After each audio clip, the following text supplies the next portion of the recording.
Hello students, study medium channel में आप सभी का स्वागत है। तो नीट का पेपर का हम लोग कंप्लीट सॉल्यूशन कर रहे हैं इस सीरीज में, जिसमें ऑलरेडी हमने बहुत सारे वीडियो अपलोड कर दिए हैं, जिसमें बॉटनी के, जूलॉजी के बहुत सारे क्वेश्चंस आपको एक्सप्लेन कर दिया गया विथ करेक्ट आंसर। आपने अभी तक नहीं देखा है तो डिस्क्रिप्शन बॉक्स में जाइए, आपको प्लेलिस्ट का लिंक मिल जाएगा, वहाँ पे आपको सारे वीडियो मिल जाएंगे। साथ में ऑल सब्जेक्ट जैसे फिजिक्स की, केमिस्ट्री की, सबकी आपको फुल सॉल्यूशन के साथ मिल जाएगी, जिसका लिंक हमने डिस्क्रिप्शन बॉक्स में प्रोवाइड कर रखा है। ठीक है, और इस वीडियो को ज़्यादा से ज़्यादा शेयर कीजिएगा और पसंद आए तो लाइक कीजिएगा। चलिए शुरू करते हैं आज का पहला क्वेश्चन। उससे पहले मैं आपको बता दूं कि आपका पेपर में जो ये क्वेश्चन है 176 में ना होकर कहीं और नंबर पे भी हो सकता है, तो इसमें आपको पैनिक नहीं होना है, क्योंकि आपको पता होगा पेपर जो होती है वो आपका 2 3 4 टाइप में होती है, जिसमें S1 S2 रहती है। तो उस हिसाब से आपका ये क्वेश्चंस अलग नंबर पे भी हो सकता है। ठीक है, क्योंकि सीरीज अलग होती है तो नंबर भी अलग हो जाता है। लेकिन क्वेश्चंस आपको जो मैं बताऊंगा वही आपका क्वेश्चंस रहेगा पूरा का पूरा। जूलॉजी में भी, बॉटनी में भी, फिजिक्स और केमिस्ट्री में भी सेम टू सेम क्वेश्चंस पूछा गया था। ठीक है, तो चलिए आज का करते हैं वीडियो स्टार्ट। तो पहला क्वेश्चन से नीचे दो आपको कथन दी गई है और उस कथन के अकॉर्डिंग आपको आंसर देना है। तो पहला कथन क्या है? सभी वर्टिब्रेट रज्जुक हैं लेकिन सभी रज्जुक वर्टिब्रेट नहीं हैं। तो एकदम ये बात सही है। दूसरा कारण क्या है? वयस्क वर्टिब्रेट में पृष्ठ रज्जु मेरुदंड में परिवर्तित हो जाती है। हाँ बिल्कुल, ये भी सही है और इन दोनों में रिलेशन भी है। देखो ये इनकी कंप्लीटली व्याख्या कर रहे हैं, तो आपको इस टाइप का ऑप्शन ढूंढना है जिसमें ये दोनों सही होगा और व्याख्या भी करेगा। तो आप देखो दोनों ही सही है तथा आर जो है ना एक ही सही व्याख्या करता है, तो option C is the correct answer. चलिए नेक्स्ट क्वेश्चन की ओर बढ़ते हैं। नेक्स्ट है अर्धसूत्री विभाजन के विषय में कौन सा कथन गलत है? ऑप्शन ए, समजात गुणसूत्रों का युग्मन एवं पुनर्योजन अर्धसूत्री विभाजन 1 में होता है। ऑप्शन बी, अर्धसूत्री विभाजन 2 के पश्चात 4 अगुणित कोशिकाएं बनती है। ऑप्शन सी, अर्धसूत्री विभाजन की 2 अवस्था अर्धसूत्री विभाजन 1 एंड 2 होती है। ऑप्शन डी, डीएनए प्रतिकृति अर्धसूत्री विभाजन 2 की एस प्रवस्था में होती है। तो इसका करेक्ट आंसर अगर देखा जाए तो हो जाएगा अर्धसूत्री विभाजन की 2 अवस्था अर्धसूत्री विभाजन 1 और 2 होती है। ये बिल्कुल भी गलत है, यहाँ पे बोला गया था आपका गलत चूज करना है, तो ये गलत हो जाएगा। ठीक है, बाकी आपका ये 3 ऑप्शन सही होगा। ओके, तो अकॉर्डिंग टू क्वेश्चन आपका ऑप्शन सी करेक्ट आंसर हो जाएगा। चलिए नेक्स्ट क्वेश्चन है। यदि एक डीएनए अणु की लंबाई 1.1 मीटर है तथा इसमें क्षार युग्मकों की संख्या लगभग क्या हो जाएगी? तो अगर लंबाई दी गई है 1.1 मीटर, तो क्षार युग्मकों की संख्या कितनी हो जाएगी? तो क्षार युग्मकों की संख्या हो जाएगी आपका 3.3 इंटू 10⁹ BP। ठीक है, 3.3 इंटू 10⁹ BP हो जाएगी। ओके, चलिए नेक्स्ट क्वेश्चन है। सूत्री विभाजन के संदर्भ में गलत कथन का चयन करें। आपको गलत बताना सूत्री विभाजन के संबंध में। ऑप्शन ए, अत्यावस्था में गुणसूत्र असंघनित होते हैं। ऑप्शन बी, गुणसूत्र बिंदु का विखंडन पश्चावस्था में होता है। ऑप्शन सी, मध्यावस्था में सभी गुणसूत्र इक्वेटर में पड़े होते हैं। एंड ऑप्शन डी, तर्कु तंतु गुणसूत्र के गुणसूत्री बिंदु से जुड़ते हैं। तो इसका करेक्ट आंसर हो जाएगा ऑप्शन डी, तंकु तंतु जो गुणसूत्र के गुणसूत्र बिंदु से जुड़े होते हैं। ठीक है, तो option D is the correct answer. चलिए नेक्स्ट क्वेश्चन से। कौन सा प्राणी नाइट्रोजनी अपशिष्ट को गोलिकाओं या पेस्ट के रूप में उत्सर्जित करता है?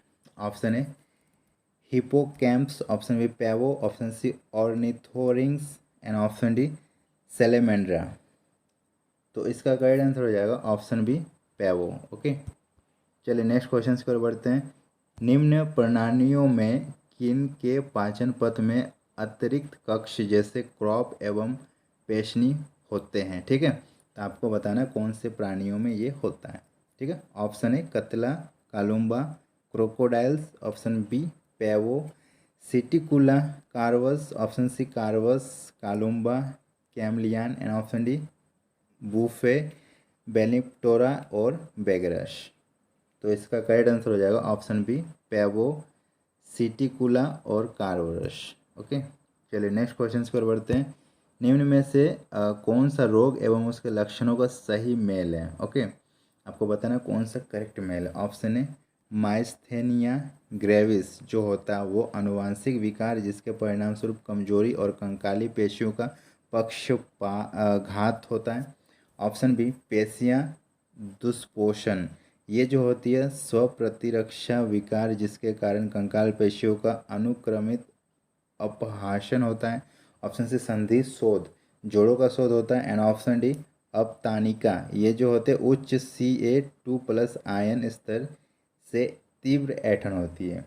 तो इसका करेक्ट आंसर हो जाएगा ऑप्शन सी, संधि शोध जो होती है वो संधि जोड़ों का शोध होता है। ठीक है, तो यही एक सही मेल है और बाकी सब गलत है। चलिए नेक्स्ट क्वेश्चन देख लेते हैं जिसमें आपको दो कथन दिए गए हैं और कथन के अकॉर्डिंग आपको आंसर देना है। ठीक है, तो पहला कथन क्या बोलता है, शुक्राणुओं का शुक्र जनन नलिकाओं में मोचन को स्पर्मिएशन कहते हैं। जी बिल्कुल सही है। और कथन टू क्या कहता है, शुक्राणु जनन शुक्राणुजन से शुक्राणु बनने की प्रक्रिया होती है। बिल्कुल गलत है। ठीक है, तो इसमें आपका बस एक ही कथन सही हो जाएगा। कथन ए सही है लेकिन कथन बी गलत है, ये एकदम सही हो जाएगा ऑप्शन ए। ठीक है, option A is the correct answer. Next question से नीचे दिए गए दो कथन है, इसके अकॉर्डिंग फिर आपको आंसर देना है। तो इसके अकॉर्डिंग आपको आंसर देना है। चलिए देख लेते हैं पहला कथन क्या है, थक्का थ्रोम्बिन के धागों के जाल का बना होता है। बिल्कुल गलत, थक्का थ्रोम्बिन के धागों का जाल का नहीं बना होता है। ठीक है, दूसरा प्लीहा लाल रक्त कोशिकाओं का कब्रिस्तान होता है। बिल्कुल सही है, बहुत ही आसान क्वेश्चन है। तो इसका करेक्ट आंसर हो जाएगा कथन एक गलत है लेकिन कथन टू सही है। ठीक है, ऑप्शन बी। चलिए नेक्स्ट क्वेश्चन है, नीचे दो कथन आपको दिए गए हैं और इसके अकॉर्डिंग आपको आंसर देना है। ठीक है, तो देख लेते हैं पहला कथन क्या है, माइकोप्लाज्मा 1 माइक्रोन से कम फिल्टर साइज से बाहर निकल सकते हैं। बिल्कुल सही है, इसके बाहर जा सकते हैं। ठीक है, दूसरा क्या है, माइकोप्लाज्मा कोशिका भित्ति युक्त बैक्टीरिया है। ये बिल्कुल गलत है, माइकोप्लाज्मा कोशिका भित्ति युक्त बैक्टीरिया नहीं है। इसका करेक्ट आंसर हो जाएगा ऑप्शन ए सही है किंतु दो आपका गलत है। ठीक है, चलिए नेक्स्ट क्वेश्चन की ओर बढ़ते हैं। इसमें जीव विज्ञान का जो भाग ए था, मतलब जो आपका पार्ट ए था वो कंप्लीट हो गया। अब हम लोग बायोलॉजी के पार्ट बी पे आएंगे। ठीक है, पार्ट बी पे हम लोग आते हैं और इसमें भी बहुत ही रोचक क्वेश्चंस आपको देखने को मिलेंगे। तो इसमें आपको बताना पहला क्वेश्चन जो है ना, गर्भ निरोध के तरीके एवं उनकी क्रियाओं के अनुसार सूची उनको सूची 2 से मिलाना है। ठीक है, आपको मिलाना है तो मैं आपको मिला के आपको आंसर प्रोवाइड करूँगा यहाँ पे। ठीक है, चलिए मिलाते हैं और फिर आंसर देते हैं। तो ऑप्शन आप देख सकते हो नीचे दी गई है और इसके अकॉर्डिंग आपको आंसर देना है। तो पहला क्वेश्चन जो पहला ऑप्शन है डायाफ्राम, डायाफ्राम का क्या हो जाएगा, ये गर्भाशय ग्रीवा को ढककर शुक्राणुओं को प्रवेश रोकता है। तो डायाफ्राम का हो जाएगा ऑप्शन डी। ठीक है, नेक्स्ट है गर्भ निरोध गोलियाँ, गर्भ निरोध गोलियाँ जो होती है वो अंडोत्सर्ग एवं रोपण का दमन करता है। तो दो का हो जाएगा एक। ठीक है, नेक्स्ट है अंत गर्भाशयी युक्तियाँ, तो इसका हो जाएगा गर्भाशय में शुक्राणुओं की भक्षाणु क्रिया को बढ़ा देती है। तो सी का हो जाएगा बी। और डी स्तनपान अनार्तव, तो इसका हो जाएगा प्रसव के बाद आर्तव चक्र एवं अंडोत्सर्ग की अनुपस्थिति। तो इस तरह से आप इसको मैच कर सकते हो। एक का 4 मतलब ये ऑप्शन हो जाएगा, एक का 4, बी का 1, सी का 2 एंड डी का 3। ठीक है, चलिए नेक्स्ट क्वेश्चन की ओर बढ़ते हैं। कौन सा कथन सही है आपको बताना है। ठीक है, कौन सा कथन सही है, स्लिम मोल्ड मृतजीवी जीव होते हैं जो मोनेरा जगत में वर्गीकृत होते हैं। ऑप्शन बी माइकोप्लाज्मा में डीएनए राइबोसोम एवं कोशिका भित्ति होती है। ऑप्शन सी साइनोबैक्टीरिया एक स्वपोषी जीव का समूह है जिसे मोनेरा जगत में वर्गीकृत किया जाता है। एंड ऑप्शन डी बैक्टीरिया अनन्य परपोषी जीव होते हैं। तो इसका करेक्ट आंसर हो जाएगा ऑप्शन सी साइनोबैक्टीरिया एक स्वपोषी जीवों का समूह है जिसे मोनेरा जगत में वर्गीकृत किया जा सकता है। ये बिल्कुल सही कथन है, बाकी सब गलत है। चलिए नेक्स्ट क्वेश्चन है, उपार्जित प्रतिरक्षा के विषय में कौन सा कथन आपको गलत है उसको चूज करना है। ठीक है, गलत कथन को चूज करना। ऑप्शन ए पूर्ववृत्तीय अनुक्रिया प्रथम मुठभेड़ की स्मृति के कारण होती है।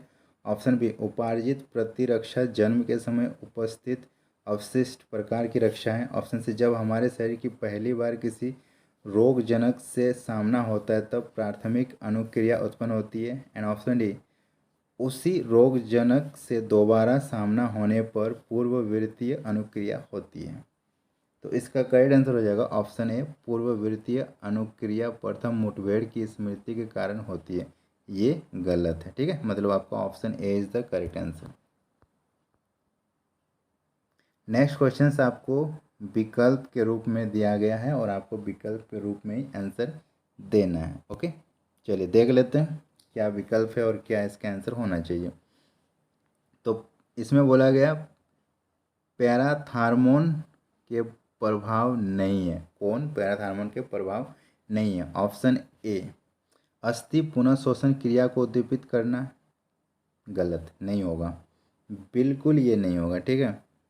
चलिए दूसरा, रक्त में Ca2+ आयन के स्तर को कम करना, हाँ ये होगा, बिल्कुल सही है। तीसरा, ब्रिक नलिकाओं द्वारा Ca2+ आयन का पुनः अवशोषण, हाँ बिल्कुल ये भी सही है। पाचित भोजन से कैल्शियम आयन के अवशोषण को कम करना, बिल्कुल गलत, ये नहीं होगा। और ऑप्शन ई में क्या होगा, कार्बोहाइड्रेट के उपापचय को बढ़ाना, ये भी नहीं होगा। तो आपका हो जाएगा ओनली बी एंड सी, ठीक है, ओनली बी एंड सी। तो option B is the correct answer. Okay, चलिए नेक्स्ट क्वेश्चन है। इसमें भी आपको सूची को मैच करना है और मैच करके आपको आंसर देना है। ओके, चलिए देख लेते हैं क्या मैच करना है। तो पहला है श्वासनिका। श्वासनिका, तो इसका हो जाएगा पक्षमाभ एपिथीलियम, ठीक है, डी। दूसरा है कलश कोशिका। कलश कोशिका हो जाएगा आपका ग्रथिल उत्तक, ग्रथिल उत्तक 3, ठीक है। कंडाराएँ, कंडाराएँ हो जाएगा सघन नियमित संयोजी उत्तक, कंडाराएँ सघन नियमित संयोजी उत्तक, ये हो जाएगा। और बसा उत्तक, बसा उत्तक जो होता है ना ढीला संयोजी उत्तक, 2 हो जाएगा। तो आपका आंसर हो जाएगा ऑप्शन सी, ठीक है। चलिए नेक्स्ट क्वेश्चन की ओर बढ़ते हैं। कौन सा कथन सही नहीं है? ऑप्शन ए, समजातता सामान्य पूर्वजता को व्यक्त करती है। ऑप्शन बी, पेंगुइन एवं डॉल्फिन के फ्लिपर्स समजात अंगों का युग्म है। ऑप्शन सी, तुल्य रूप संरचनाएं अभिसारी विकास का परिणाम है। ऑप्शन डी, शकरकंदी एवं आलू तुल्यारूपता का एक उदाहरण है। तो इसका करेक्ट आंसर हो जाएगा ऑप्शन बी, पेंगुइन एवं डॉल्फिन के फ्लिपर्स समजात अंगों का युग में, ये गलत है, ठीक है। तो आंसर हो जाएगा ऑप्शन बी। आपको 2 कथन दिए गए हैं, इसके अकॉर्डिंग आपको आंसर देना है। तो पहला कथन क्या है, एक मार्जक में धूल के कण को आवेशित करने के लिए ताप विद्युत संयंत्र के निर्वातक को विद्युत तारों से गुजारा जाता है, बिल्कुल गलत। दूसरा कथन क्या है, कणिकीय पदार्थ जिसमें PM2.5 मार्जक द्वारा नहीं हटाए जा सकते अपितु विद्युत अवक्षेपित्र द्वारा हटाए जा सकते हैं, हाँ बिल्कुल सही है। तो पहला गलत हो जाएगा और दूसरा सही हो जाएगा। Option B is the correct answer. कथन 1 गलत है लेकिन कथन 2 सही है, ठीक है। चलिए नेक्स्ट क्वेश्चन से फिर आपको सूची 1 को सूची 2 से मिलाना है और मैं आपको बता देता हूँ कैसे इसको मिला के सही आंसर करना है। तो सूची 1 में जैविक अणु दिए गए हैं और सूची 2 में जैविक कार्य दिए गए हैं, ठीक है। तो पहला है ग्लाइकोजन। तो ग्लाइकोजन का हो जाएगा संग्रहित उत्पाद, है ना, बहुत ईजी है। दूसरा हो जाएगा ग्लोब्यूलिन। ग्लोब्यूलिन का हो जाएगा हमारा प्रतिजीवी, ठीक है, ग्लोब्यूलिन प्रतिजीवी होते हैं। तीसरा हो जाएगा स्टेरॉयड। स्टेरॉयड का क्या हो जाएगा, स्टेरॉयड एक हार्मोन से, बहुत ईजी है। और चौथा है थ्रोम्बिन। थ्रोम्बिन का क्या हो जाएगा, जैव उत्प्रेरक। तो आपका हो जाएगा इस ऑर्डर में मैच, ठीक है, आप ये देख सकते हो। तो आंसर हो जाएगा ऑप्शन बी, ठीक है। चलिए नेक्स्ट क्वेश्चन से, N15DS DNA वाली 10 ई कोलाई की कोशिकाएं N14 न्यूक्लियोटाइड्स वाले माध्यम से सही गई 60 मिनट पश्चात ई कोलाई की कितनी कोशिकाएं N15 से पूर्णतः मुक्त होगी? ऑप्शन ए 60 कोशिकाएं, ऑप्शन बी 80 कोशिकाएं, ऑप्शन सी 20 कोशिकाएं, ऑप्शन डी 40 कोशिकाएं। तो इसका करेक्ट आंसर हो जाएगा ऑप्शन डी 40 कोशिकाएं। नेक्स्ट क्वेश्चन से नीचे मानव इंसुलिन से संबंधित कथन दिए गए हैं, कौन सा कथन आनुवांशिक इंजीनियर्स इंसुलिन के बारे में सही है? आपको बताना है, ठीक है। तो आपको ये कूट में आंसर दी गई है, आपको ये कूट में आंसर दी गई है और आपको बताना है। चलिए देखते हैं क्या है। 5 कूट हैं। तो पहला क्वेश्चन से प्राक हार्मोन्स इंसुलिन से सी पेप्टाइड का आंतरिक फैलाव होता है? नहीं, बिल्कुल गलत है। ऑप्शन बी है ई कोलाई में इंसुलिन की ए पेप्टाइड एवं बी पेप्टाइड श्रृंखला अलग से उत्पादित की गई है, इन्हें निकालकर और डाइसल्फाइड बंध बनाकर संयोजित किया गया है। बिल्कुल सही है। ऑप्शन सी मधुमेह के उपचार में प्रयोग में लाया जाने वाला इंसुलिन जानवरों एवं सुअरों से निकाला जाता था? नहीं, गलत है। ऑप्शन डी प्राक हार्मोन इंसुलिन को परिपक्व एवं क्रियाशील हार्मोन्स बनाने के लिए संसाधित करने की आवश्यकता होती है? नहीं, बिल्कुल गलत है। और नेक्स्ट है कुछ रोगियों में वाई इंसुलिन के प्रति एलर्जी होने लगती है? नहीं, ये भी गलत है।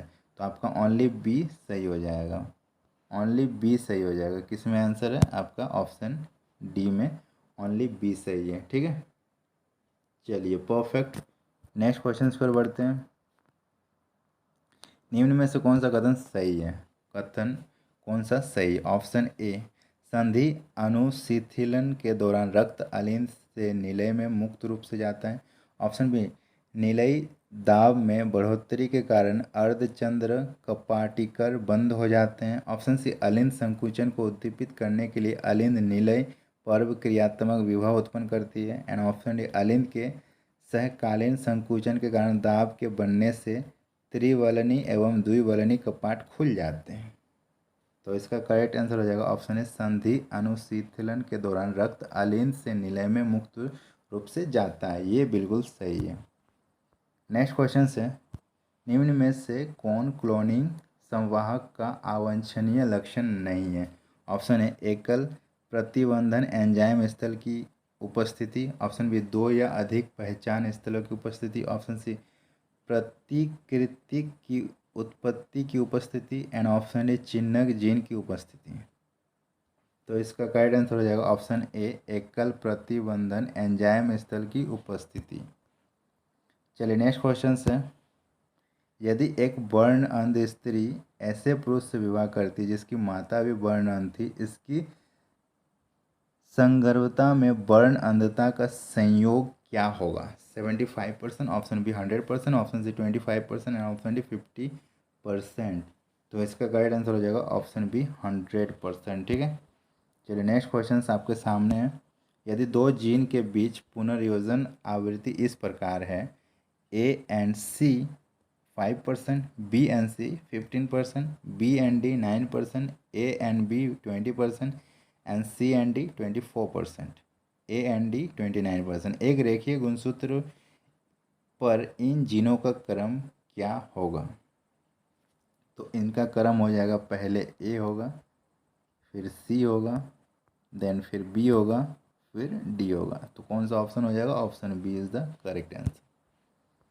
चलिए नेक्स्ट क्वेश्चन से सिनेप्स के बारे में गलत कथन को आपको चूज करना है, ठीक है। सिनेप्स के बारे में ऑप्शन है रासायनिक सिनेप्स तंत्रिका संचारी का उपयोग करते हैं, ऑप्शन बी रासायनिक सिनेप्स में आवेग का संचरण विद्युतीय सिनेप्स की तुलना में अधिक तीव्र होता है, ऑप्शन सी एक विद्युतीय सिनेप्स में पूर्व सिनेप्स एवं पश्च सिनेप्टिक न्यूरॉन की झिल्लियाँ एक दूसरे से समीप होती है, एंड ऑप्शन डी विद्युतीय सिनेप्स में एक न्यूरॉन से दूसरे न्यूरॉन में विद्युत प्रभाव प्रत्यक्ष रूप से हो सकता है। तो इसका करेक्ट आंसर हो जाएगा रासायनिक सिनेप्स में आवेग का संचरण विद्युतीय सिनेप्स की तुलना में अधिक तीव्र होता है, ये गलत कथन है, ठीक है। तो आपका option B is the correct answer. तो हमने पूरा का पूरा पेपर कंप्लीट करा दिया, और जो लोग प्रीवियस पार्ट नहीं देखे हो डिस्क्रिप्शन बॉक्स में जाइए, आपको सारा पार्ट मिल जाएगा। इस वीडियो में आपको 176 से 200 क्वेश्चंस तक कराया गया, जो हमारा जूलॉजी के क्वेश्चन है, ठीक है। जूलॉजी के क्वेश्चन है और इससे पहले बॉटनी, फिजिक्स, केमिस्ट्री के भी करवा के हमने डिस्क्रिप्शन बॉक्स में वीडियो डाल रखे हैं, जाके आप देख सकते हो। सारा पार्ट आपको देखना बहुत ज़रूरी है और आपका स्कोर एनालाइज हो जाएगा। इसमें सारे आंसर ऑथेंटिक है और सारे के सारे सही है। ओके, तो वीडियो अगर पसंद आए तो लाइक कीजिएगा। मेहनत अगर आपको लगती है कि हमने किया है तो वीडियो को शेयर कर दीजिएगा और सभी लोग जो अभी तक चैनल को सब्सक्राइब नहीं किया सब्सक्राइब कर दीजिएगा। नीट का कोई भी अपडेट आएगा सबसे पहले इस चैनल में आपको प्रोवाइड कर दिए जाएंगे। ठीक है, तो मिलते हैं हम लोग नेक्स्ट वीडियो में, तब तक के लिए बाय बाय।